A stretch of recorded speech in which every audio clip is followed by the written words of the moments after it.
గోడ గడియారం ఈ దిశగా పెట్టుకుంటే ఇల్లు నాశనమే. వాస్తు ప్రకారం గోడ గడియారం ఏ దిశగా ఉండాలి? గోడ గడియారాన్ని తూర్పు, పశ్చిమం, ఉత్తరం వైపు ఉన్న గోడకు వేలాడదీయవచ్చు.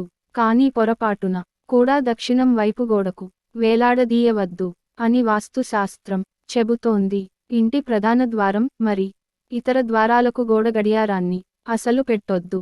అలా చేస్తే ఆ ఇంట్లో నెగిటివ్ ఎనర్జీ వచ్చేలా చేస్తుంది. అలా జరిగిందంటే ఇక ఆ ఇంట్లో మనశ్శాంతి ఉండదు. అనవసర వివాదాలు, కష్టాలు, నష్టాలు, నిత్య ఓటమి తప్పదు. కొంతమంది పాత వాచీలు, పాత క్లాక్లను దాచుకుంటూ ఉంటారు. పనిచేయవు కదా, ఎందుకు దాచుతున్నారు అని అడిగితే యాంటిక్ పీస్ అని చెబుతారు. కానీ వాస్తు శాస్త్రం ప్రకారం ఆగిన, విరిగిన, పగిలిన, పాడైన, చిరిగిన, దెబ్బతిన్న వాచీలు, వాల్ క్లాక్లను ఇంట్లో అస్సలు ఉంచకూడదు. అలా ఉంచితే మీ లైఫ్లో సంతోషం ఉండదని చెబుతారు.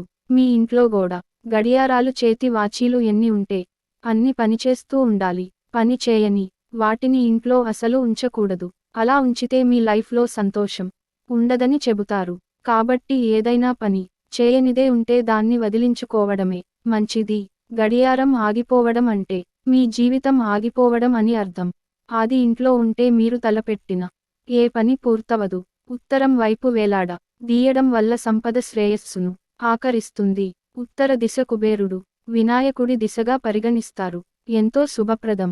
తూర్పు వైపు చెక్క గడియారం వేలాడదీస్తే ఇంటికి వృద్ధిని కాకుండా మీ పనుల్లో నాణ్యతను పెంచుతుంది. వాస్తు శాస్త్రం ప్రకారం గోడ గడియారం ఎప్పుడు కూడా దక్షిణ దిశ గోడ వైపు పెట్టకూడదు.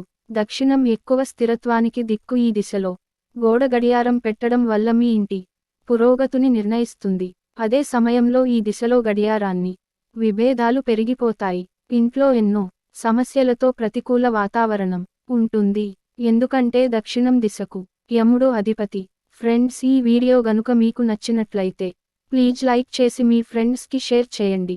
అలాగే మా కొత్త వీడియోస్ మీకు వెంటనే చేరాలంటే మన ఛానల్ని సబ్స్క్రైబ్ చేసుకొని పక్కనే ఉన్నటువంటి బెల్ ఐకాన్ని ప్రెస్ చేయండి. ధన్యవాదములు.